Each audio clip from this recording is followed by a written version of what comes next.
Okay, another awful experience in jail.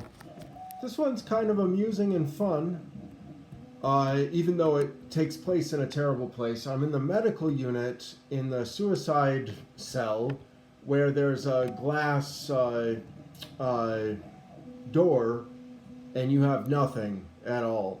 So you just stand at the glass door and look as much as you can at people whenever they're passing by or wherever. And you get this ridiculous, they call it the turtle suit because it's just one piece of whatever. And several times while being there, I would push it under the door outside of the cell, and they would have to then take it, and I would be nude. And I think I did that out of like anger. I don't really know why I did it. It definitely made my situation worse. Um, but it's something that I did not once but several times, and it irritated the guards. There was one guard that who just stared at me with loathing and hatred. He was so mad, and he never said a word to me. Most of them didn't. Why would you talk to a prisoner? Is kind of, I think, how they look at it. Who knows? But this story is interesting. Believe me, there is a cute girl, a young woman that's working in the medical unit, and she comes up to my cell and starts talking. And she's talking as if she's having a conversation with a wall. She's not looking at me. She's just like, "Hi, how are you? Oh, that's nice. Oh, that's good."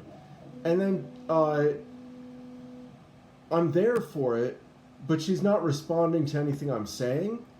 So she goes back, and there was a really large guy, and they played out this talk where she stands in front of him, and he talks to her a little, and then she goes, "Oh, ew," like really.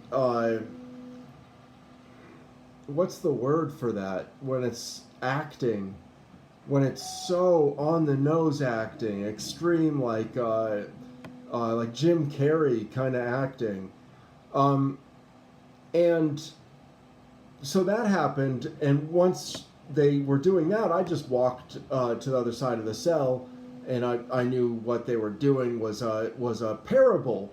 They were trying to teach me not to be disgusting, and that's a wonderfully interesting way to do it, so that you have to engage with the person very little.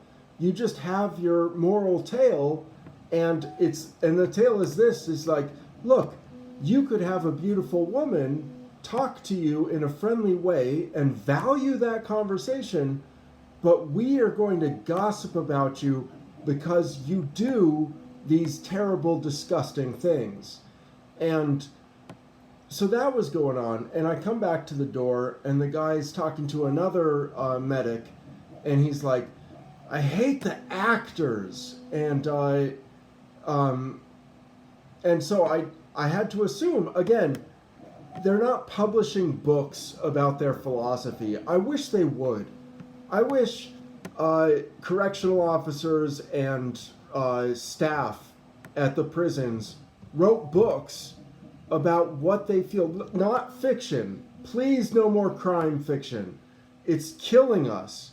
The crime fiction is killing us. We have so much invested in prison and jails and bail and all these stupid concepts. Crime fiction is killing us.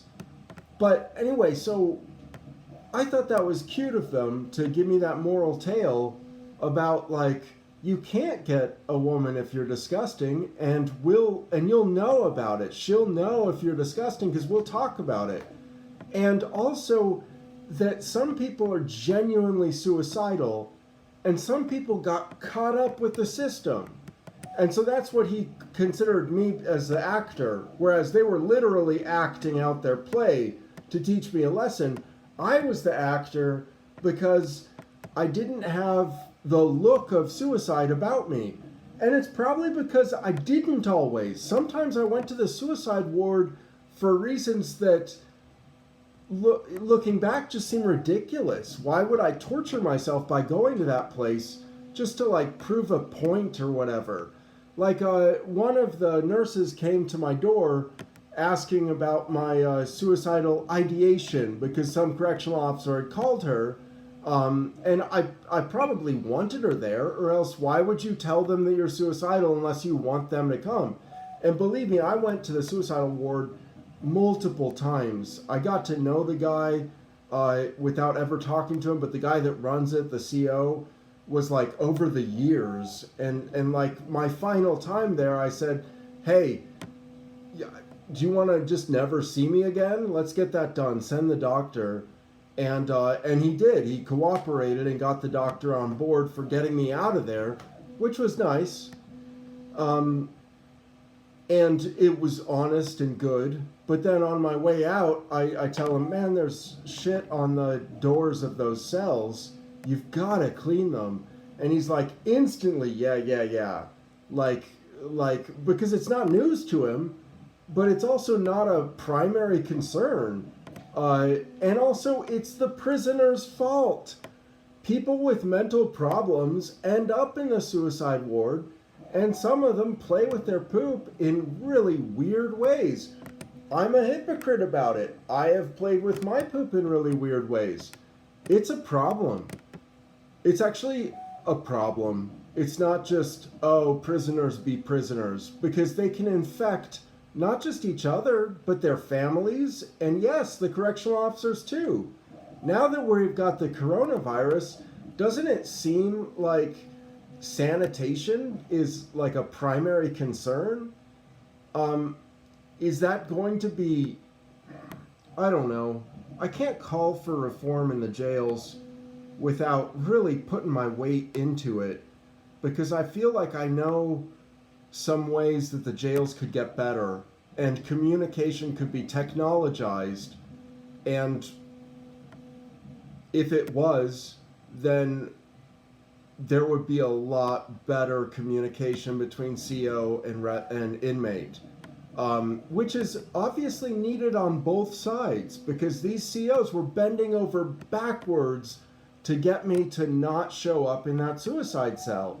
They had their play, they had their classification. This one's an actor, this guy's got depressed, and they have their moral perspective, but we never hear about it because so much of that moral perspective is shameful, because it is built off a crassist system where they are at best insupped over and over by misbehavior, and worst, they reinforce the class of America that is the underclass and the criminal class that is disproportionately minority and of a certain race. There's no question that some of these COs were out and out racist. And one of them said to me, the N-word is for a black piece of shit, and there's nothing you'll ever tell me to change my mind. Because he's invested in his racism, because he interacts with black people all the time, and he does not respect them all. And that mentality, that's kind of racism, even if I don't always point it out, because racism isn't my primary concern. I care about rights and human progress. But yeah, like, anyway, obviously they're going to be racist in the jails. So nothing really new here. Another 10-minute video. Thanks for watching. Talk to you later.